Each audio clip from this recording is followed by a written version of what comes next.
오늘은 두려워 말라 우리와 함께한 자가 그들과 함께한 자보다 많으니라, 이 제목으로 은혜를 나누겠습니다. 열왕기하 6장 14절로 17절에 보면은 아람 왕 베나닷이 이스라엘을 공격하여 점령하려고 무수히 애를 썼습니다. 그러나 군 작전을 짜고 난 다음에 보면 꼭 출정하는 곳에 이스라엘 군대가 미리 알고 매복해 있어서 실패하곤 했습니다. 나중에는 왕이 가슴을 치고 통탄을 했습니다. 간부회의에 모여서 우리 가운데 스파이가 있다, 우리가 작전 계획을 하기만 하면은 이스라엘 왕이 뭔지 알아서 군대를 파견하여 매복시키니 이 웬일인가, 누가 스파이가 있는 것을 찾아내지 못할 것인가 호통을 쳤습니다. 그러자 그들 장관 중 한 사람이 왕이여, 이스라엘에는 엘리사라는 선지자가 있어서 왕이 침상에서 혼자 생각하는 것조차 다 알아서 이스라엘 왕에게 보고를 하나이다. 그러면 엘리사를 잡아라. 보고가 들어오기를 엘리사가 도단성에 들어와서 하룻밤을 지낸다는 말을 듣자 정군을 동원해서 도단성을 포위했습니다. 첩첩이 군대와 마병을 통해서 포위를 했습니다. 엘리사의 종이 아침 일찍 일어나서 밖에 나와서 기지개를 쓰고 숨을 크게 들어쓰고 양편을 바라보니 안개가 좌우 한가운데 뭐가 번쩍번쩍하고 홀럭홀럭 깃발이 날리거든요. 가만히 살펴보니까 온 천지가 아람 군대의 깃발과 장금이라. 그는 혼비백산했습니다. 피가 모두 다 아래로 쏟아졌습니다. 그는 벌벌 기어서 방 안에 들어가서 엘리사 선생이여, 큰일 났습니다. 아람 군대가 온 성을 첩첩이 둘러싸서 쥐새끼 한 마리도 도망칠 수 없습니다. 그러자 엘리사가 가만히 있어 앉아. 우리와 같이 계시니가 저들과 같이 있는 것보다 많다. 어떻게 해요? 하나님이여, 이 젊은이에게 눈을 뜨게 해서 실상을 보고 알게 하소서. 이 종이 기도하자 젊은 시종이 눈을 뜨고 보니까 아람 군대와 이스라엘 선지자 엘리사 사이에 하늘의 불말과 불병거가 장벽을 치고 있었습니다. 감히 아람의 군대가 한 사람도 엘리사에게 접근하지 못하도록 첩첩이 하늘의 불말과 불병거가 둘러싸여 있었습니다. 그 결과 엘리사는 아람 군대를 모두 다 포로로 잡았고 다시는 베나닷이 감히 이스라엘을 넘나보지 못하게 만들고 말한 것입니다. 이 사실이 우리에게 굉장한 교훈을 주는 것입니다. 왜냐하면 우리가 사는 인생길에는 사방에서 우리도 우겨 쌓여 살고 있는 것입니다. 우리가 아무리 평안하게 살려고 해도 우리 주위에 영적인 아람 군대가 첩첩이 둘러싸서 우리를 포위 공격하고 있는 것입니다. 그 가장 무서운 것이 죄인 것입니다. 죄는 마음의 유혹을 가져와서 우리를 포위하고 우리를 끌어내는 것입니다. 에덴 동산에서조차도 죄가 아담을 포위한 것입니다. 에덴에 있었던 유혹을 보면은 선악을 알게 하는 나무 열매는 먹지 말라, 내가 먹는 날에는 반드시 죽으리라고 하나님 말씀하는데도 불구하고 마귀가 진을 치고 둘러서서 아담과 하와에게 꿰습니다. 뱀이 여자에게 이르되 너희가 결코 죽지 아니하리라, 너희가 그것을 먹는 날에는 너희 눈이 밝아서 하나님과 같이 되어 선악을 알 줄을 하나님이 아심이라고 유혹을 했습니다. 그들은 유혹에 둘러싸여서 그것을 이겨내지 못하고 유혹의 포로가 되고 넘어지고 마는 것입니다. 우리 제2의 인류의 조상인 예수님도 유혹에 둘러싸였습니다. 40조 40야 금식하시고 나오실 때 마귀가 예수님을 유혹한 것입니다. 물질적인 유혹, 명예적인 유혹, 부귀 권력적인 유혹을 예수님께 가한 것입니다. 물질적인 유혹으로는 내가 만일 하나님의 아들이었던 명하여 이 돌들로 떡덩이가 되게 하라. 배가 고프니까 만사를 제껴놓고 금강산도 식후경인데 떡덩이를 돌로 만들어 먹고 난 다음에 무슨 일을 하는지 하라고 하는 것입니다. 그것은 하나님보다 식욕을 더 앞세우라는 것입니다. 인간은 이 세상에 살면서 육신의 정욕으로 포위되어 있는 것입니다. 태어날 때부터 육신의 정욕으로 부패하고 포위되어 있어서 아무리 몸부림을 쳐도 벗어날 수가 없는 것입니다. 구약성경에는 163개의 율법을 가지고서 우리에게 이를 지키라고 하는 것입니다. 육신에 부패한 욕심이 얼마나 많기 때문에 163개의 율법으로 우리를 둘러싸놓고 이를 지키라고 하는 것입니다. 불교에서는 남자에게는 227개의 율법을 주어서 우리의 육신의 정욕을 제어하려고 하는 것입니다. 여러분, 사람이 살면서 227개의 율법을 어떻게 지키며 163개의 율법을 어떻게 지킵니까? 그러므로 율법으로서 의롭다함을 얻을 육체가 없습니다. 도무지 인간은 좋은 행위를 해서 선한 행동으로 율법을 지켜서 구원받을 도리가 결코 없을 만큼 육체가 부패로 포위되어 있고 육신이 정욕으로 포위되어 있습니다. 예수님조차도 육신의 정욕으로 포효를 했습니다. 예수께서 대답하여 이르시되 기록되었을 때 사람이 떡으로만 살 것이 아니요 하나님의 입으로부터 나오는 모든 말씀으로 살 것이라 하였느니라 하시니라. 그러자 예수님을 명예욕으로 또다시 유혹했습니다. 성전 꼭대기에 세우고 이르되 내가 만일 하나님의 아들이든 뛰어내려 발이 돌에 부딪히지 않고 사푼 내리면 만일 박수를 치고 네가 명예와 영광을 얻을 것이다. 오늘날 명예욕은 무섭습니다. 우리가 세상에 살면서 명예욕의 고통을 안 당하는 사람 아무도 없습니다. 어느 곳에 가나 남보다 내가 칭찬을 받고 인정을 받고 높아지기를 원하는 것은 인지상정인 것입니다. 그러나 예수님을 짓밟고 일어나서 하나님의 영광을 빼앗아서 자기 영광을 삼으라는 유혹에 떨어져서는 안 되는 것입니다. 우리가 다 명예를 구하는 것은 나쁜 것은 아닙니다. 그러나 신앙을 저버리고 명예를 취하면 그는 자멸하고 마는 것입니다. 예수님은 이르시되 또 기록하였으되 주 너희 하나님을 시험하지 말라 하였느니라 하시고 명예욕을 거부했습니다. 그러자 부귀 권력으로 그를 유혹한 것입니다. 천하 만국과 그 영광을 보여 이르되 만일 내게 엎드려 경배하면 이 모든 것을 내게 주리라. 부귀 영화 공명이 얼마나 좋습니까? 높은 지위를 얻고 부를 얻고 공명을 얻는 것 싫어할 사람 아무도 없습니다. 모두 다 잘 먹고 잘 입고 잘 살고 영화를 누리기를 다 원하지요. 그러나 그것이 나쁘단 말은 아닌 것입니다. 그것이 하나님을 앞세우지 아니하고 하나님을 섬기지 않은 부귀 영화 공명은 동약이 되고 사멸이 되고 마는 것입니다. 그러므로 예수님은 당장 말씀하시되 사탄아 물러가라 기록하였으되 주 너희 하나님께 경배하고 다만 그를 섬기라 하였느니라. 그래서 주님은 그를 둘러싼 유혹을 물리치는 것입니다. 우리는 유혹의 오염 속에 살고 있습니다. 대기가 지금 배기가스로 오염되어 있지 않습니까? 강물이 오염되고 호수가 오염되고 공기가 오염되는 것처럼 우리 주위에는 모든 도덕적인 오염으로 꽉 들어차 있는 것입니다. 육신의 정욕, 안목의 정욕, 이상 자랑이 오염되어서 우리에게 끊임없이 접전하고 있는 것입니다. 요한 1서 2장 16절에 이 세상에 있는 모든 것이 육신의 정욕과 안목의 정욕과 이생의 자랑이니 다 아버지께로부터 온 것이 아니요 세상으로부터 온 것이라고 말하고 있는 것입니다. 그리고 이 세상에 살면 우리를 답답하게 하는 일이 얼마나 많습니까? 제일 답답하게 하는 것이 가정의 부부 갈등인 것입니다. 부부 간의 갈등이 생기면 해결할 수 없는 어려움이 다가오는 것입니다. 불화가 다가오고 자녀의 방종, 경제적인 어려움, 이러한 가슴을 답답하게 하고 아침에 일어나면 간이 탁 내려앉고 가슴이 철렁하는 일들이 항상 있습니다. 이 세상에 사는 사람치고 답답한 일을 안 당하는 사람이 아무도 없는 것입니다. 사는 그 자체가 답답한 일인 것입니다. 마태복음 10장 35절로 36절에 내가 온 것은 사람이 그 아버지와 딸이 어머니와 며느리가 시어머니와 불화하게 하려 함이라. 사람의 원수가 자기 집안 식구리라.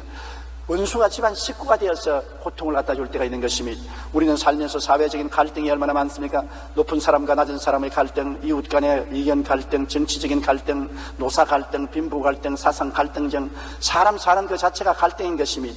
지난 4월 5일자 인터넷 신문에는 한국결혼문화연구소에서 이혼자 2,200명을 대상으로 이혼 사유와 결혼 기간을 조사하여 발표했습니다. 일반적으로 결혼 초 4년 이내에는 가족의 갈등이 부부 이혼의 중요 원인이었습니다. 시아버지, 시어머니, 시집 식구들과의 갈등이 이혼의 중요 원인이었고, 결혼 생활 어느 정도 한 이후에 약 8년 이상은 배우자의 부정이 이혼의 가장 큰 원인이라는 것입니다. 그 밖에 60년대는 간통이혼, 2000년대는 경제이혼이라는 말이 나올 정도로 배우자의 경제적인 무능력이나 무절제한 소비생활 등으로 이혼하는 부부가 많았습니다. 그런가 하면 월간지인 아버지와 가족에서 수도권에 거주하는 30대에서 40대의 기혼 남녀 204명을 대상으로 부부 갈등에 대한 설문조사를 했는데 부부의 75%가 이견 충돌로 결혼 생활에 위기를 느낀다는 것입니다. 서로 이해하고 동정하고 사랑하고 양보할 줄 모르고 자기 고집만 세웁니다. 남자는 남자, 아내는 아내, 자기 고집만 세워서 그 갈등이 위기를 초래한다는 것입니다. 부부가 갈등 원인으로 성격 차이가 가장 높았는데 남자는 68%, 여자는 58%, 그 다음 남편은 자녀 교육 문제로 48%, 부인은 시부모 문제 32%가 갈등의 원인으로 지적된 것입니다. 오늘날 우리나라의 이혼율은 매우 높습니다. 자녀 교육이나 경제적 문제, 부부 갈등의 문제는 우리를 답답하게 하는 일들인 것입니다. 해결책이 없어요. 저에게도 부부 갈등 문제로 끊임없이 신앙 상담을 오는데 두 분을 만나보면 한 사람 한 사람 말은 다 옳아요. 남편 말 들으면 남편 말이 옳고 아내 말 들으면 아내 말이 옳고 둘이 갖다 놓으면 둘이가 다 옳지 않고 도저히 해결할 수 없는 문제들이 많은 것입니다. 여러분, 그렇지 않으면 또 예수 믿고 세상에 살다면 답답한 일은 천국인들은 핍박을 당하는 것입니다. 세상 문화와 그리스도인 문화가 다르기 때문에 갈등을 당합니다. 우리 한국에는 정초에 제사 문제로 말미암아 갈등을 당할 가정이 많지 않습니까? 사회생활에서 신앙 문화와 우리 한국의 고유 문화와의 갈등으로 말미암아 가족 간의 대결을 할 때가 많습니다. 다시 말하면 우리 사람들이 이 세상에 사는 동안에 예수 믿는 사람과 믿지 않는 사람의 삶의 목적이 다릅니다. 세상 사람들은 부귀영화 공명을 얻는 것이 목적이지만 우리는 하나님을 기쁘시게 하는 것이 목적인 것입니다. 저를 잘 아는 사람 한 사람이 나를 찾아와서 조 목사, 큰 교회에 목회하니까 은퇴하기 전에 한몫 잡고 은퇴하라. 아이고, 어떤 회사도 회장이 은퇴하기 전에는 한몫 잡는데, 아이고, 조용기 목사도 한턱 잡아서 우리도 좀 나누어 주고 참 잘 살게 해줘. 도무지 인생의 삶의 목적과 가치가 다릅니다. 내가 그 사람에게, 이 사람아, 예수 믿는 것이 있는 것 다 주님께 드리고 하나님 섬기고 손 털고 떠나는 것이 그리스도의 신앙생활이다. 우리의 목적은 하나님을 영화롭게 하고 하나님 나라가 임하게 하는 것이 목적이다. 무슨 말인지 알아듣지 못하고 당신 정신병 들린 것 아니냐? 무슨 말을 그런 말 하느냐? 세상의 부귀영화 공명을 누리는 것이 목적이지 하늘나라가 어디 있으며 하나님이 어디 있느냐? 그와 같은 말을 합니다. 삶의 목적이 다르기 때문에 생각이 다르고 말이 다르고 행동이 다른 것입니다. 삶의 가치가 완전히 다르죠. 우리의 가치는 주님을 영화롭게 하고 주님을 기쁘시게 하고 영생 복락을 누리는 것이 우리의 가치지만은 세상 사람은 그렇지 않습니다. 이 세상 일락을 가치로 삼습니다. 삶의 방식이 다르지요. 우리는 성수주의라고 11조 드리고 주님의 영광을 위해서 희생하는 것을 즐겁게 느끼지만은 믿지 않은 사람은 주일날도 안 지키고 11조는 왜 주게 드려요? 있는 것조차 다 빼앗아가려고 하는데, 그리고 삶의 방식이 틀려서 세상 육신의 중심으로 살고 있지 않습니까? 마태복음 5장 11절로 12절에 나로 말미암아 너희를 욕하고 박해하고 거짓으로 너희를 거슬러 모든 악한 말을 할 때는 너희에게 복이 있나니 기뻐하고 즐거워하라. 하늘에서 너희 상이 큼이라고 말한 것입니다. 이와 같이 우리는 예수 믿는다고 해서 핍박당하는 생활이 끊임없이 많습니다. 그뿐 아닙니다. 우리는 예수 때문에 순교당하는 일도 종종 있는 것을 봅니다. 지금 우리나라에는 과거 우리 선조들이 순교를 당했기 때문에 우리가 평화를 누리고 있지만 지금도 순교당하는 성도들이 세상에는 많아요. 로마 시대는 10대 황제가 엄청나게 초대교회를 핍박해서 수많은 사람이 원형극장에서 횃불이 되어 불에 타 죽고 사자에 찢겨 죽은 것입니다. 이와 같은 순교의 고통이 다가온 것입니다. 대원군 시절에 우리 한국에 순교당한 숫자가 만여 명이 죽었습니다. 그리고 일정 핍박 시대에 얼마나 많은 사람들이 핍박을 당했으며 공산치하에서 교회가 공장으로 변하고 성도들이 노동수용소로 끌려가고 죽고 했지 않습니까? 우리가 어찌해야 되겠습니까? 이 세상에서 살면서 사망으로 죄가 우겨싸고 세상 문제가 가슴을 눌러 답답하고 우리가 핍박을 당하고 혹은 죽임을 당하는데 우리는 어떻게 대처해야 되겠습니까? 불안하고 초조하고 좌절하고 절망해야 되겠습니까? 아니면 우리가 담대하게 설 수 있습니까? 우리가 어찌해야 될 것입니까? 열왕기하 6장 16절이 거기에 대한 대답을 주고 있는 것입니다. 우리 한번 다 같이 6장 16절을 읽어보십시다. 대답하여 두려워하지 말라. 우리와 함께한 자가 그들과 함께한 자보다 많으니라 하고, 우리가 환경을 바라보지 말고 우리 속을 바라봐야 되는 것입니다. 환경을 바라보면 원수가 끊임없이 둘러진치고 원수의 창금과 깃발이 휘날리지만은 엘리사가 기도한 것처럼 우리가 기도하면 우리 속에서 하나님이 마음속에 꿈과 환상을 보여주는 것입니다. 우리와 함께한 자가 원수보다 많다는 것을 알게 되고 함께한 내적인 하나님의 능력에 의지하면 넉넉히 이길 수가 있는 것입니다. 요한일서 4장 4절에 자녀들아 너희는 하나님께 속하였고 또 그들을 이겼나니 이는 너희 안에 계신 이가 세상에 있는 자보다 크심이라. 여러분 안에 누가 계십니까? 여러분 안에는 옛날에는 반역의 영 원수 마귀가 들어와 있었습니다만 예수 믿고 난 다음 여러분 속에는 하나님의 성령이 와서 계시고 성령을 통하여 하나님의 아들과 아버지가 와서 계신 것입니다. 우리의 마음 성전은 삼위일체 하나님이 와 계신 것입니다. 우리가 어려움을 당할 때 눈을 밖으로 돌리지 말고 우리 마음 속으로 돌려서 우리 속에 누가 계신지를 알아야 되는 것입니다. 하나님이 계신 것을 인정하고 환영하고 모시드리고 하나님께 의지하고 나가면 우리가 이길 수가 있는 것입니다. 우리가 의지할 자가 있으면 마음이 담대해지잖아요. 밤길을 걸어갈 때 어린아이라도 하나 손에 잡고 가면 마음이 든든해지는 것입니다. 하물며 우리 인생에 천지와 만물을 지으신 삼위일체 하나님이 우리 속에 같이 계셔서 동행하고 동거하신다는 것을 알게 되면 마음에 든든해지고 믿음을 가질 수 있게 되는 것입니다. 염려하고 근심하면 우리는 자살의 행동을 하는 것입니다. 어느 심리학자는 염려를 느린 영태의 자살이라고 말한 것입니다. 염려를 하는 것은 자기 스스로 자살하는 것이다. 의사인 WC 알베레스는 위장장애의 80%는 염려와 두려움에서 온다고 말하는 것입니다. 염려와 두려움을 하면 거의 위장병이 생기거든요. 우리 체험으로 심장도 뛰고 머리도 아프고 잠도 안 오고요. 염려는 영어로 worry라고 말하는데 독일 말은 비르겐이라고 말하는 데서 유래됐습니다. 비르겐이란 말은 목을 졸라 죽인다는 말인 것입니다. 염려라는 것은 두려움으로 인하여 염려는 목을 조이듯이 다가와 우리의 시각을 흐리게 만들고 현실을 제대로 보지 못하게 만듭니다. 이처럼 두려움은 염려는 삶에 긍정적이고 건설적인 일을 할 수 없게 만드는 것입니다. 더욱 염려는 영적 무력증을 일으켜서 영적 감각을 잃게 하여 무력감에 빠지게 만들어주는 것입니다. 우리는 두려워하지 말고 하나님을 돌보심을 믿음으로 확신해야 됩니다. 그럴 때 우리의 영적인 눈도 띄워지고 눈앞의 적병보다도 많은 하나님의 불말과 불병거가 우리 마음속에 둘러 진치고 있다는 것을 알게 되는 것입니다. 영적인 세계를 들여다봐야지 물질적인 세계를 들여다봐서는 안 되는 것입니다. 안 믿는 사람은 영의 눈이 없기 때문에 영적인 세계를 볼 수가 없는 것입니다. 그러나 우리 믿는 사람은 물질적인 세계를 보는 육안만 있는 것이 아니라 영적인 세계를 바라보는 영안이 열려 있는 것입니다. 영안을 통해서 하늘나라가 우리와 같이 계신 것을 알아야 되는 것입니다. 영적인 세계는 육신적인 세계를 정복하고 지배하고 다스리는 능력이 있는 것입니다. 물질적인 세계는 3차원 세계지만 영적인 세계는 4차원의 세계로 차원이 높은 것입니다. 높은 차원이 낮은 차원을 다스리는 것입니다. 그러므로 우리는 두려워하지 말고 놀라지 말고 눈을 영적으로 향해서 믿음으로 써야 되는 것입니다. 우리는 어느 곳에 가나 비교 위에 서 있는 것입니다. 아무리 물질적인 세계가 다고 해도 우리 키를 비교해보면 우리가 키가 크다고요. 주먹을 물질적인 세계가 주먹을 내면 우리가 믿음으로 주먹을 내면 우리 주먹이 크다고요. 물질적인 세계가 다가오면 우리가 비교해보면 우리 덩치가 더 크다고요. 물리적인 법칙으로도 큰 자와 작은 자가 부딪히면 작은 자가 물러가는 것입니다. 우리는 이기도록 되어 있는 것입니다. 사방으로 우겨 싸도 쌓이지 않습니다. 왜냐하면 아무리 우겨 쌓여도 우리 덩치가 너무 크기 때문에 우겨 쌓여지지 않습니다. 왜 우리 덩치가 큽니까? 하나님이 우리 속에 계시기 때문에 세상 것으로 우리를 우겨 살 수가 없습니다. 답답한 일을 당해도 낙심하지 않습니다. 아무리 답답해도 하나님이 천지를 지으신 그 능력으로 같이 계심으로 하나님 앞에서 모든 문제는 사라지고 마는 것이기 때문에 답답한 일을 당해도 낙심하지 않습니다. 핍박을 당해도 버림받지 않는 것은 세상이 우리를 핍박해도 천지와 만물을 지으신 하나님이 우리를 품에 품고 계시니 우리가 버림당할 이유가 없는 것입니다.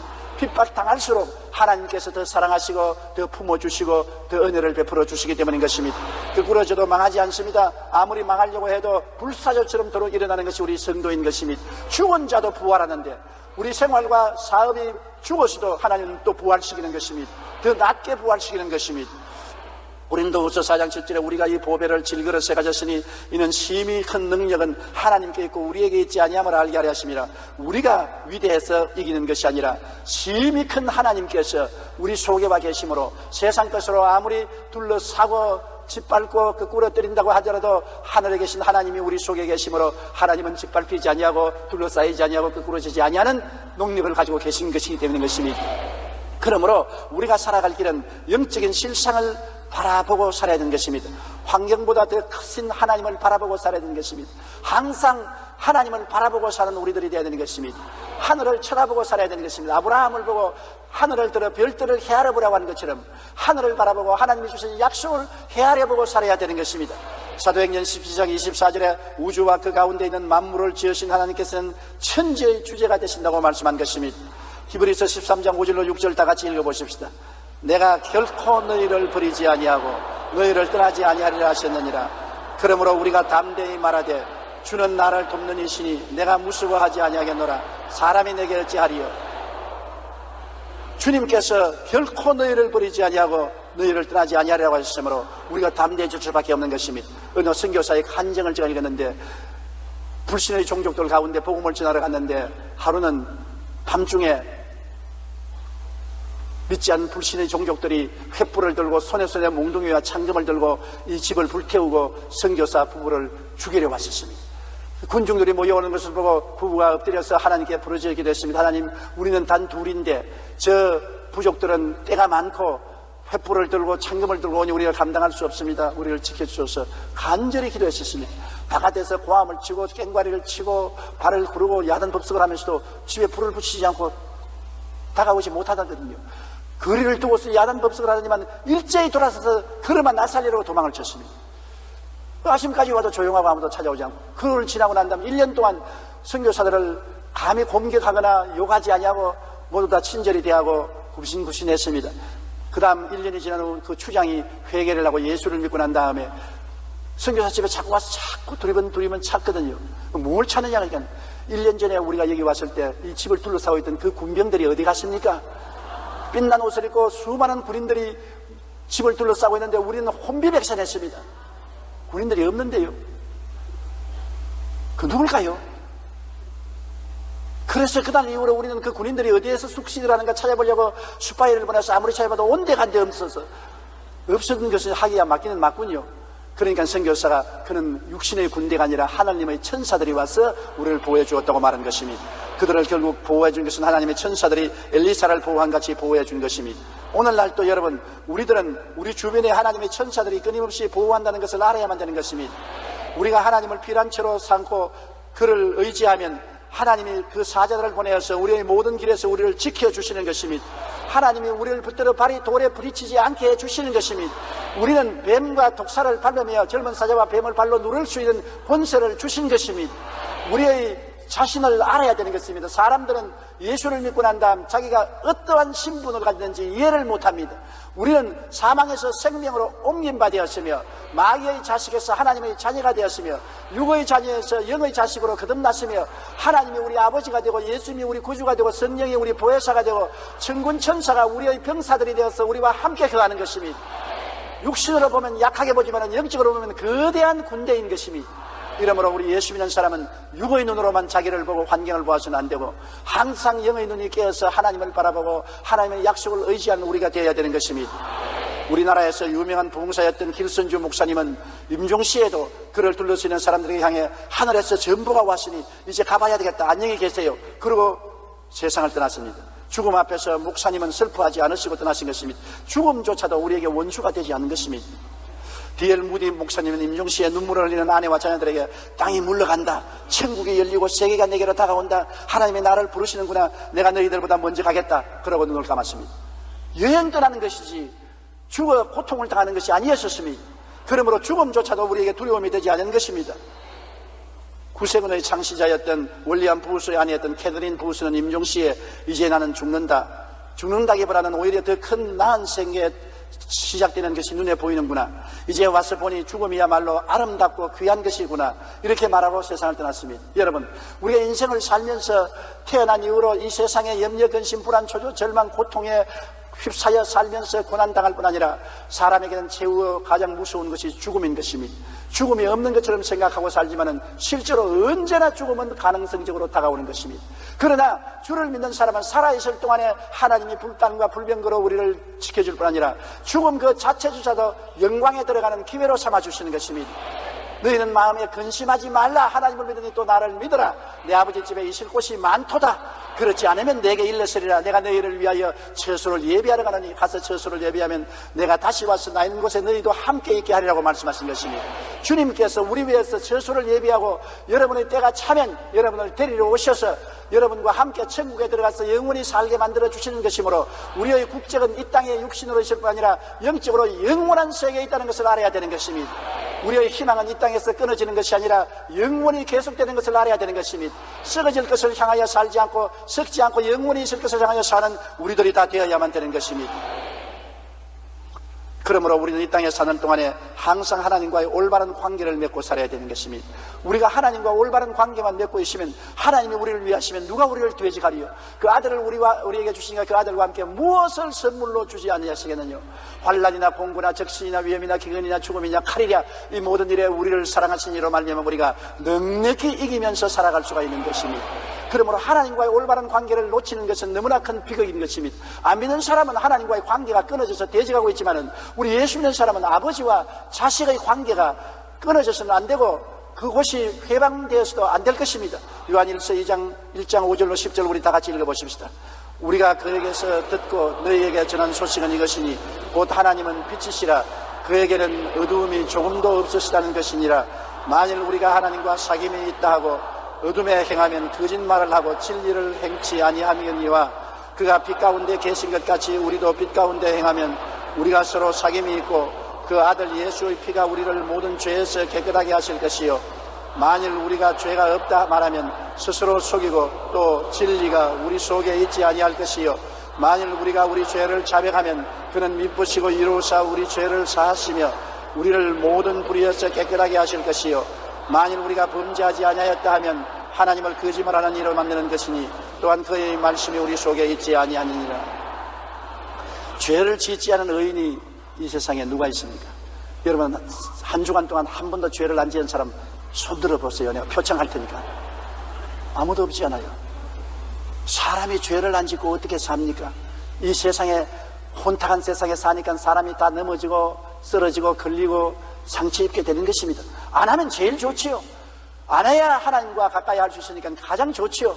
그러나 이 세상은 죄를 짓기 때문에 성경에는 죄 없다고 변명하지 말라고 하는 것입니다. 죄 없다고 하면 하나님을 거짓말쟁이로 만든다는 것입니다. 하나님은 너희가 다 죄를 짓는다고 말하는 것입니다. 그러면 우리가 해야 될 일은 매일같이 하나님의 법에 의지해서 우리의 죄를 고백해야 되는 것입니다. 우리가 최소한도 지켜야 될 법이 10계명입니다. 613개의 법은 다 지키지 못해요. 불교가 말하는 227개의 법을 다 지키지 못해요.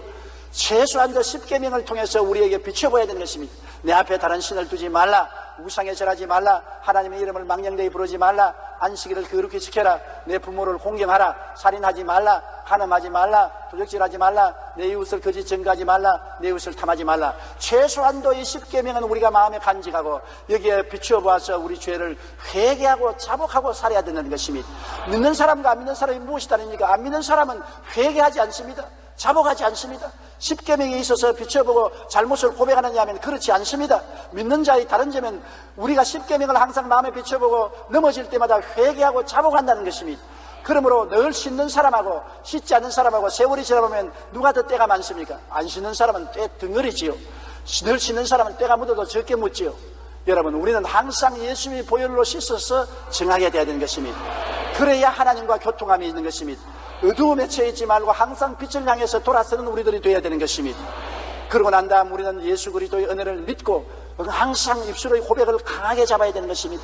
예수 믿는 신앙이란 입술의 고백인 것입니다. 주는 그리스도시요 살아계신 하나님의 아들이라는 신앙 고백을 강하게 하는 것이 우리 신앙인 것입니다.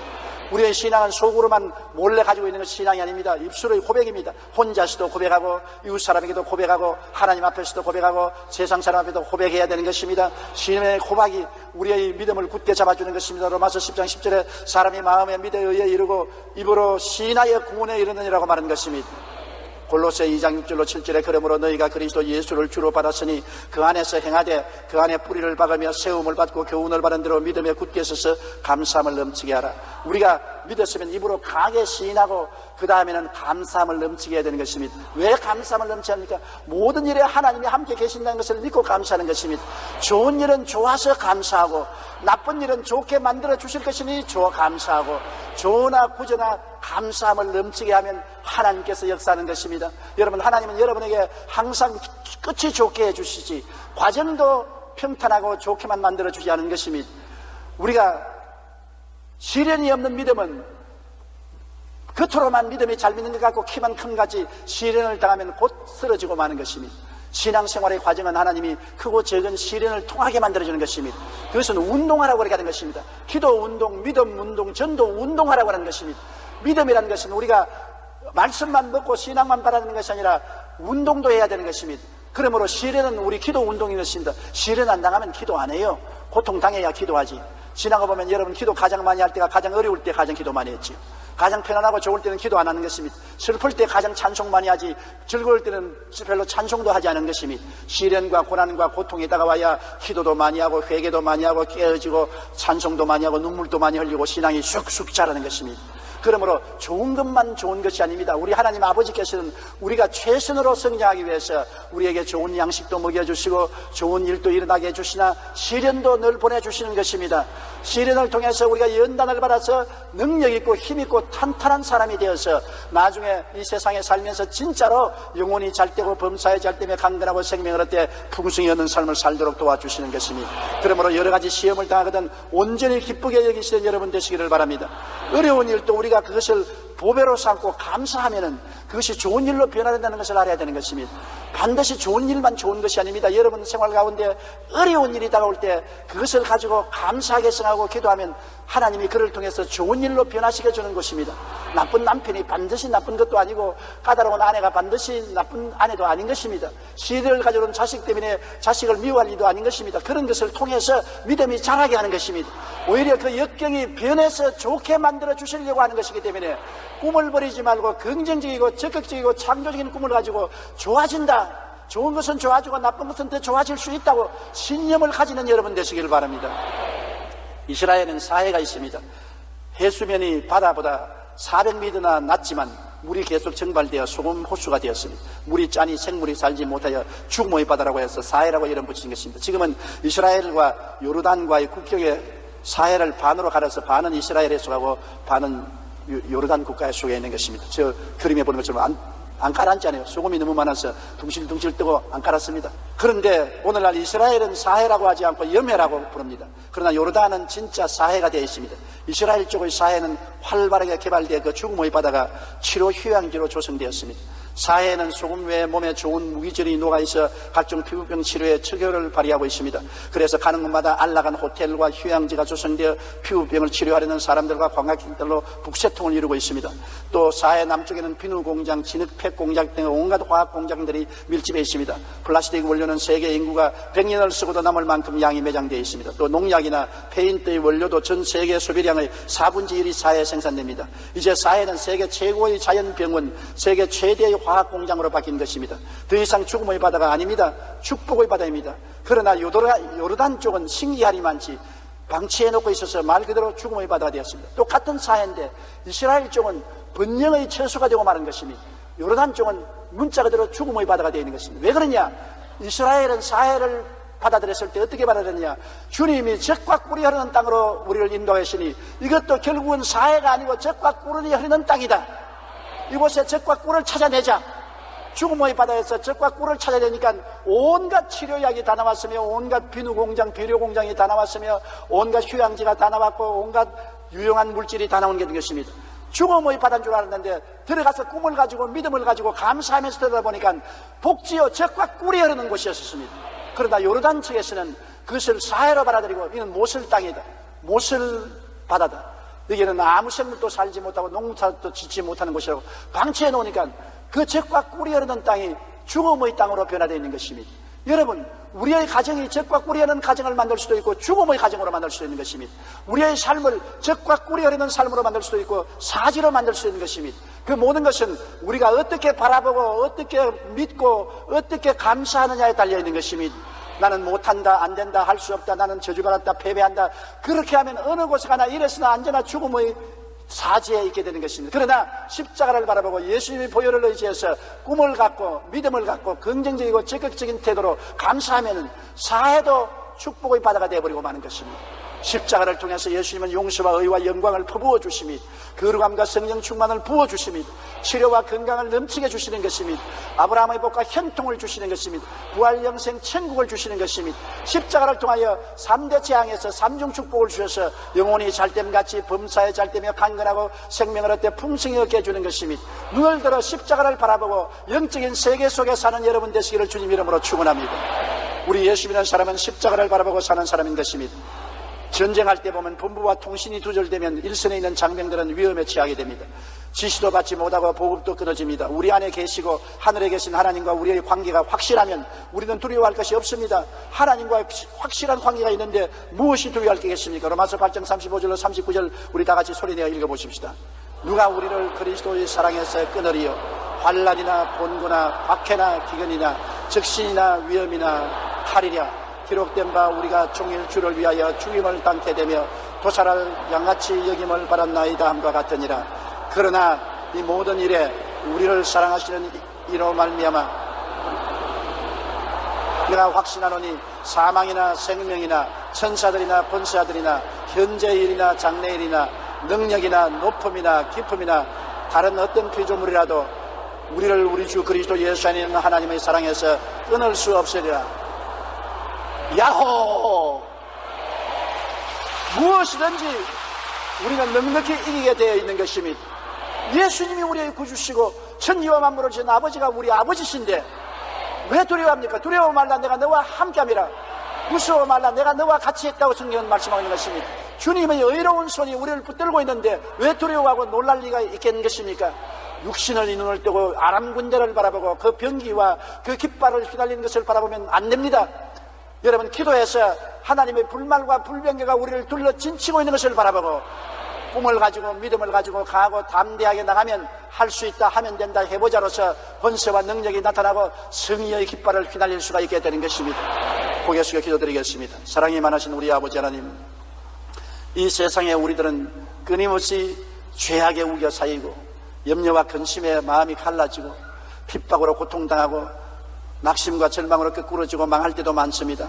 환경을 바라보면 좌절하고 절망할 수밖에 없지만 우리는 특이한 사람으로 환경으로 인하여 살지 않고 우리 속에 계신 하나님의 능력으로 사는 것이옵니다. 지극히 크고 영원하신 하나님이 우리 질그릇 속에 와서 계시고 이 하나님과 연결해서 꿈과 믿음과 소망을 가지고 강하고 담대하게 기도하고 나갈 때 언제나 결과는 우리가 승리하게 되는 것을 알게 도와주시옵소서. 하나님을 사랑하는 자 곧 그 뜻대로 부르심을 입은 자들에게는 모든 것이 합력하여 선을 이루나니라. 우리가 감당치 못할 시험당함을 허락지 아니하시고 시험당할 즈음에 피할 길을 내사 우리로 능히 감당케 하시는 하나님을 감사드립니다. 하나님 아버지여, 우리 성도들이 모두 다 눈을 들어 십자가를 바라보고 십자가를 통해서 하나님이 우리에게 주신 넘치는 은혜를 바라보게 도와주시옵소서. 이스라엘 백성이 죽음의 바다 사해를 적과 꿀이 흐르는 땅이라고 바라보고 믿고 개간하니 정말 보배로운 곳이 된 것처럼 우리의 사지가 천국이 된다는 것을 알게 도와주시옵소서. 우리는 어느 곳에 가나 어떤 어두움에도 빛을, 절망에는 소망을, 죽음에는 생명을 가져오는 하나님의 사자들이라는 것을 잊지 말게 하여 주옵소서. 예수님 이름으로 기도